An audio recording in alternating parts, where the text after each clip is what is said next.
Morning, everyone. It's early and I've been feeling really emotional this morning, so just wanted to give you a heads up on that before I get started.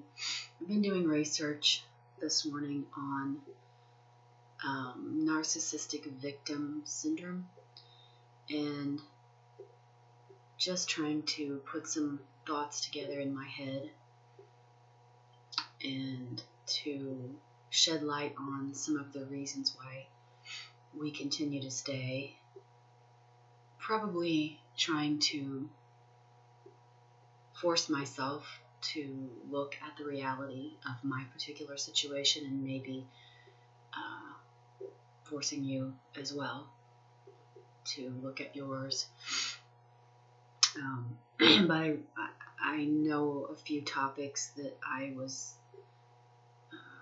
felt that I should explore further and that would explain why we stay, that are actually survival strategies for us, and they're not the good kind of survival strategies. They're the kind that makes you stay, that makes you sit pat in the situation and continue to justify in your mind why you're there. And that's part of the narcissistic victim syndrome. And the one I researched this morning in depth was called cognitive dissonance. And I have notes that I'm just going to kind of read from and interject my thoughts as we go. But I started with a definition, and I found a couple definitions. The first one is the state of having inconsistent thoughts, beliefs, or attitudes, especially as relating to behavioral decisions and attitude changes. And I understand that, but I found one that actually suits us better, and that is the mental discomfort experienced by a person who simultaneously holds two or more contradictory beliefs, ideas, or values. And I can see that in my life. I can see my struggle with living with a Dr. Jekyll and Mr. Hyde. And so you justify the bad and counterbalance it with the good. And you say, yes, but, we sat all last evening and watched movies and ate popcorn and laughed and everything seemed fine. And so cognitive dissonance makes you rationalize in your head that the bad isn't really as bad as it is, and that it's wiser for you. Do you really want to start over with someone else? I mean, their issues could be even worse. You never know. So in your mind, you're thinking of all of those things. And you're minimizing the terribleness and the reality of the situation. So cognitive dissonance leads to an alteration in one of the attitudes, beliefs, or behaviors to reduce this level of discomfort, and in order to restore balance emotionally and mentally for you in your head.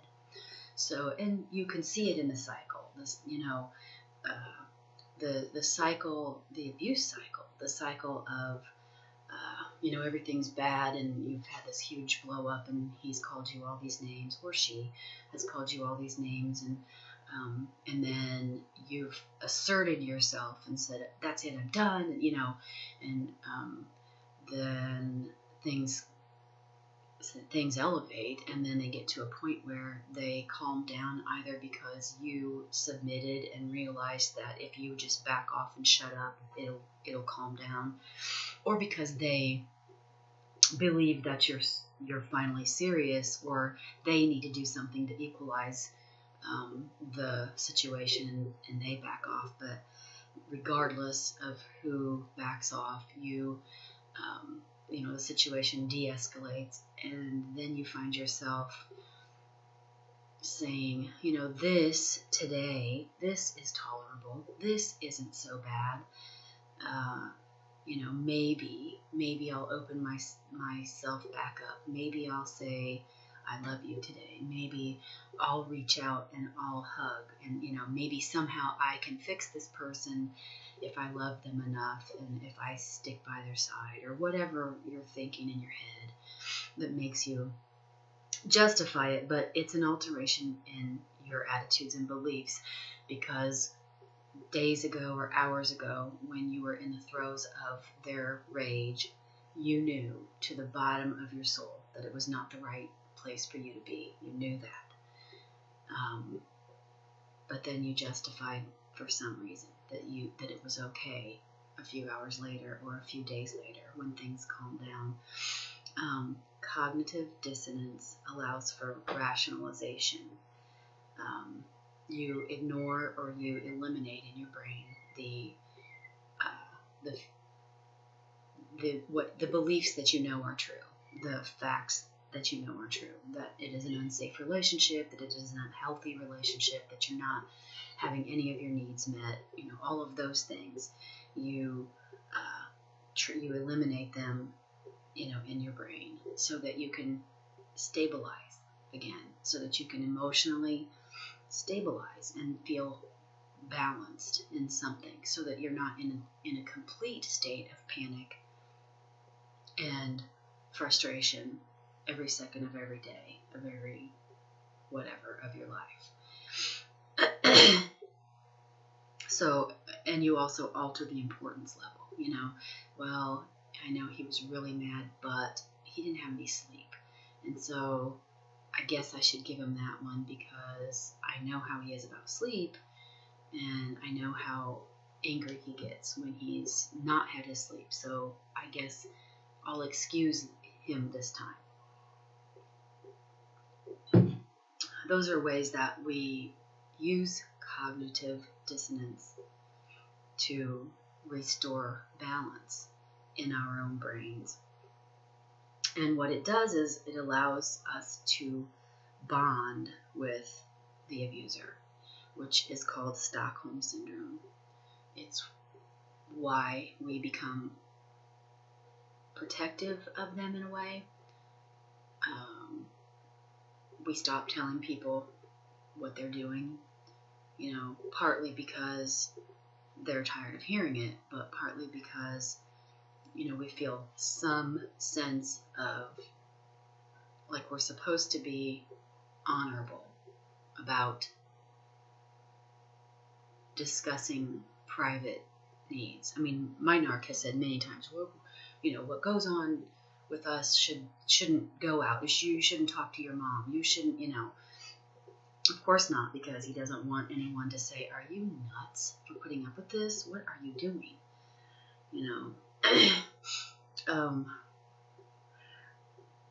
Cognitive dissonance creates a conflict between your emotional self and your rational reasoning self. It makes you battle with, you're constantly battling. I know I am. I'm constantly battling with what is right. Am I making too much of this? And then that's on the downside when it's calm. And that's the reason why I started audio recording, and I'm good at it now. And I would highly recommend you do it. Highly recommend you do it. If you have a smartphone at all, you've got a recorder on there, a voice recorder. Get to know that app so that you know how to hit it very quickly, right where it's at. And you may not catch the beginning because, of course, we all know that a narc explodes at the drop of a hat when you least expect it. But if you're good at knowing where that button is, you'll get it within the first 10 seconds, and or you can feel the energy and atmosphere change, and that they're angry about something and that they're going to explode. Hit the record button. And number one, hit it for your own safety.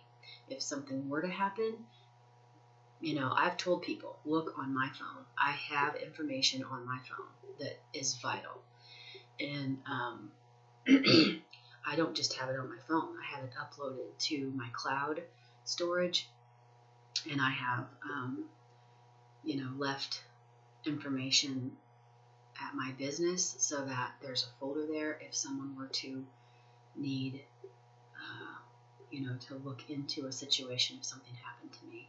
I've tried to do that because I have a daughter, and if something did happen to me, although he loves her very much, I would not want him to be raising her by himself.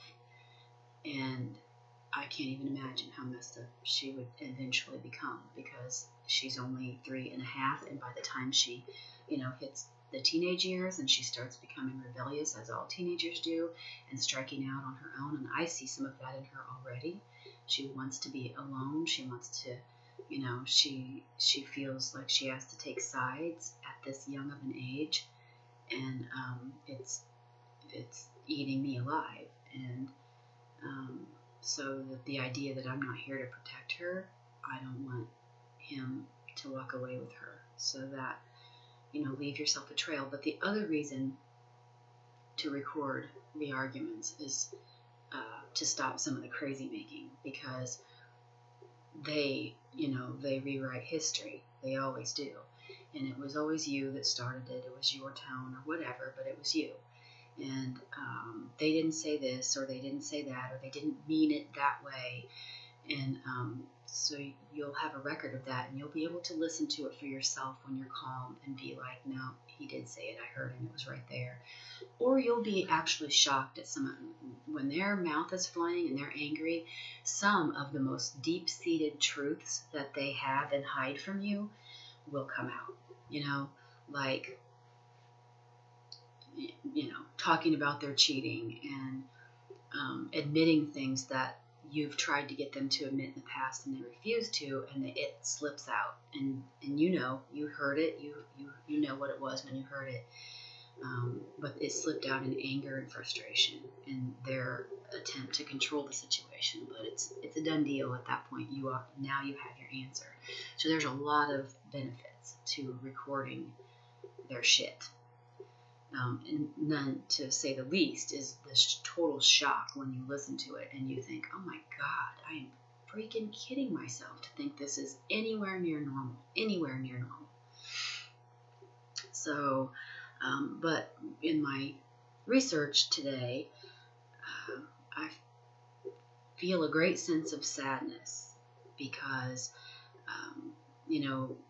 what the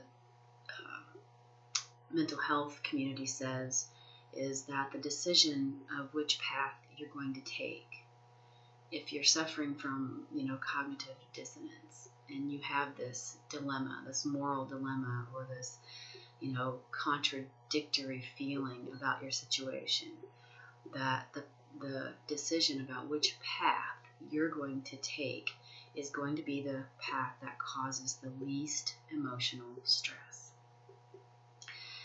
And the victims will justify their decision to feel safe. So this is why we stay. This is exactly why we stay. Because staying creates, believe it or not, what we view as the least emotional stress. And I know I can say that is true for me, and it hits home. It hits hard because I realize the price that is being paid for staying is great. But at the same time, I know the reality of the price of getting out in my situation. And everyone's is different. A lot of people have financial issues that keep them from leaving. And, maybe I do to some degree, but I don't. I'm the one that makes the money. So, it's my house. So I've asked him to leave many times over the years, and he hasn't. And he actually says, you have to evict me if you want me to leave. And so he knows that requires the legal system, and that I'm fearful of the finality of that. But he also knows that he has put me in a position where he's threatened, his normal smear campaign threats. And that they harvest every detail about you, every weakness about you, every thing that discretion or indiscretion you've ever had or been anywhere near, and they pull those out and they magnify them, and they, in their own heads, since they hate you so much, they tear you down and tell you how they're going to ruin you if you pursue this. And in my case, I have a reputation. I have a reputation as a business owner, and I don't want to be in the middle of a domestic battle in a small town on the front page of the newspaper, and he knows that, and so that's his leverage. So I make the decision to stay because it's the least emotional stress on me, believe it or not.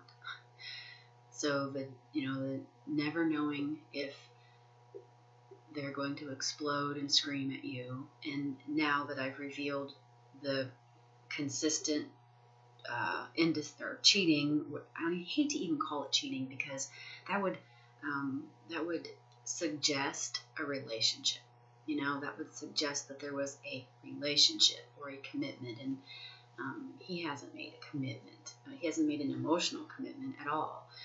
Narcissists are incapable of that. He's incapable of connecting with me emotionally. When I question him about it, he says things like, we're just now working on getting closer. And it's like, are you serious? It'll be 5 years in June, and this is March of 2018. It'll be 5 years in June, and we're just now working on it.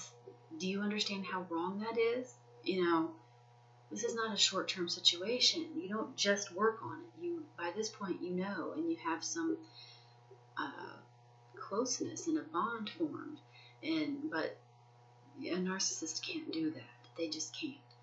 So I feel very unsettled this morning. Like, I cried quite a bit before I started this video, and I told myself, this is not what anyone needs. They don't need to see you cry, because we need to see strength and hope, and not despair and sadness. And so I'm struggling this morning with the reality of how much cognitive dissonance is affecting me personally, and I know that it's affecting many of you. And this is something that we have to overcome if we're to get out of the situation. We have to. And I don't know the answer to that. I don't know how we do that. But hopefully, if I'm going to research that next. Specifically, I know there's cognitive dissonance therapy. So there are techniques, but it's all painful. Even the best techniques are still going to involve a lot of raw feeling that you have to deal with and you have to process. And there's no way around that. You just have to walk through it. And we all know that. And, in my case and in many of your cases, I have a genuine fear. I have a genuine fear for my life if I separate and force this person out of my house. And I have good reason to feel that way, because he has a lot of paranoia already, and he's made threats many times. Many times he's made threats to my life. And I have some of those recorded. So it's a lot to take in, and it's a lot to navigate and understand or know what to do with. And I would love to hear comments about this. I wanted to also say that, we stay, and I see this in myself, and this is hard to talk about, because I'm trying to be as real as I can be with myself here, because I think that's the only way to figure the puzzle out and get the hell away, and once and for all go, so I can have a life, and so you can have a life. And so if I'm not brutally honest with myself, then I don't think I'm ever going to solve that. But what I see in myself is, and it says that people with cognitive dissonance won't just stay, but they will actually continue to make investments into the relationship that solidify and guarantee its existence. Yep, and I see that. I see that in myself. And recently, in fact, right about simultaneous with the time that I found out that he was in fact cheating like I thought, I was out getting a car loan with him and signing the papers so that he could have a car. And like he needs a car. He bought a Camaro, really beautiful, nice Camaro. And now my name is on it. And now my name is, and he got a loan. And now my name is on the loan. And so, why did I do that? Because I was trying to balance out the stress, and I was trying to equalize the discomfort of the situation that was going on with finding the videos. That at that point I had just found videos on his phone. So, reality check. We are literally making choices to concrete the relationship. What are we thinking? We make emotional choices. We make social choices. We make family choices all the time because we're trying to keep harmony as best we can within the family. We make financial choices. Obviously, I just did. And lifestyle choices. We are choosing to live a certain way and to accept their values. I like company. I like to have my kids over. I like to have Easter dinners and Thanksgiving dinners and babysit grandkids, and I can't do any of that. None of it. I've had my granddaughter spend one night, and she is going to be 2 in a couple days. My daughter has 2 children who she could definitely use help with. Well, she has 3 children, but she has 2 that her older son lives with his dad and goes to school where he lives, so she only gets him on weekends. But she has a newborn baby, and she has her hands full, and she could use, definitely could use my help. But I pull away because I don't want to have her show up at my house in the middle of, a disaster, which is commonplace in my house. And also because, as you know, narcs never like your family, so mine hates all of my grown children, and they're adopted. And so he says they're not real. They're not my real children. They have their own families, and they're just trying to use me. And it's funny because anyone that comes close to me, he says, is just trying to use me. But I know that the reason is because he's trying to reserve all of the supply for himself. He doesn't think that my other children are entitled to anything. My youngest is 18 of the older ones. My youngest is 3, but of my older children, the next one up is 18, and she is now pregnant, and she is 4.5 months pregnant, and she's not living with me, but she is living in one of the houses I own, but she also pays rent. Her and her sister are splitting the rent. And he says she's using me. And if I talk to her, she's just wanting something. And it's incredible. I can't even, I have to hide being a support to my own children, which I have learned very early on that you do. You don't talk about your personal stuff in front of them, period. That's why I don't have people over. I don't give him any ammunition that I possibly keep from him. I keep it from him because it is just ammunition to him. That's all it is. So anyway,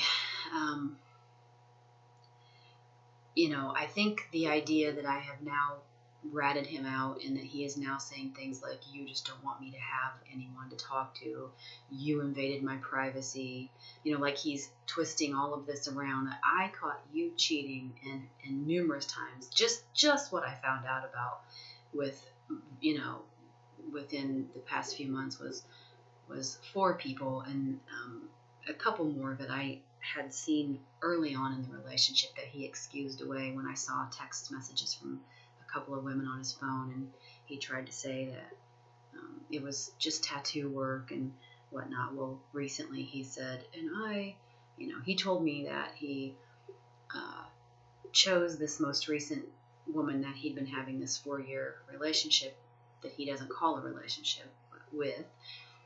She's very ugly. Very ugly, I'm sorry, but it's the truth. And he said that he chose her because, if he would have chosen someone like the 2 beautiful, gorgeous women that I had caught him talking to early on, which he excused away, he said they were gorgeous, and he said they were hitting on me, and he said if I would have chose one of them, I would have left your ass, and that I'm not a piece of shit like that. He literally said that, and I'm like, are you kidding me? So we allow ourselves to be treated like this because we're in survival mode, and we're rationalizing everything away. We're rationalizing everything, and it's just terrible what a narc can do, what they can put you through, and have no remorse for it. And the last way that the last investment that we're making in them is intimacy, because we're continuing to try to have an intimate relationship with someone who is incapable of intimacy, and we are sacrificing our own needs for that